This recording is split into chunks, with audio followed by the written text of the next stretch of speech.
Yes, ladies and gentlemen, it's time for some more Bible trivia. So dust off your copy of the only true translation of the Word of God, whichever version that may be for you, and get ready to be quizzed.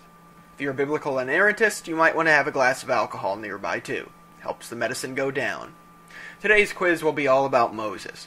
You know him as that sexy stud that handles his serpent so well, and that brave leader who went up to Mount Sinai with 2 balls of steel and returned with 2 tablets of stone. Just don't take him to work with you if you'd like to keep your job. How well do you know Moses? Question 1. Shortly after the Israelites left Egyptian captivity and crossed the Red Sea, the people began to complain for food and water. To satisfy their thirst, what did God command Moses do to a rock to send water gushing forth from it?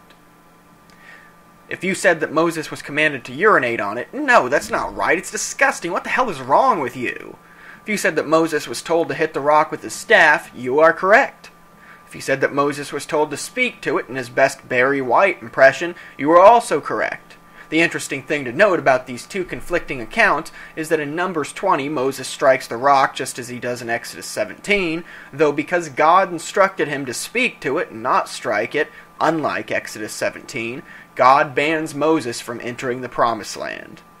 Question 2. Did Moses ever see God face to face? If you said yes, then you are correct. Exodus 33:11 and Deuteronomy 34:10 both indicate that God and Moses were on a face-to-face basis.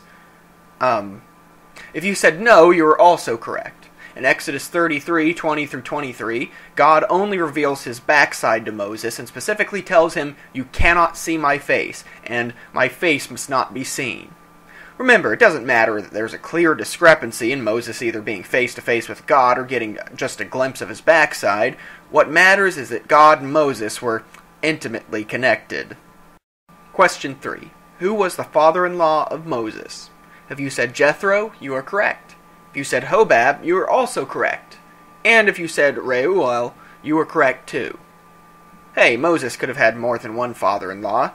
After all, he did have 2 wives, Zipporah and an unnamed Cushite woman mentioned in Numbers 12. Maybe 3 father-in-laws is too many, though.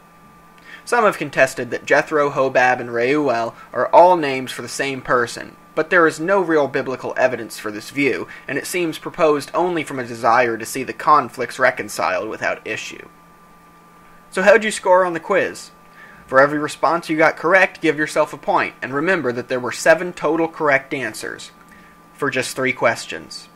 That's the Bible for you, folks. Thanks for playing.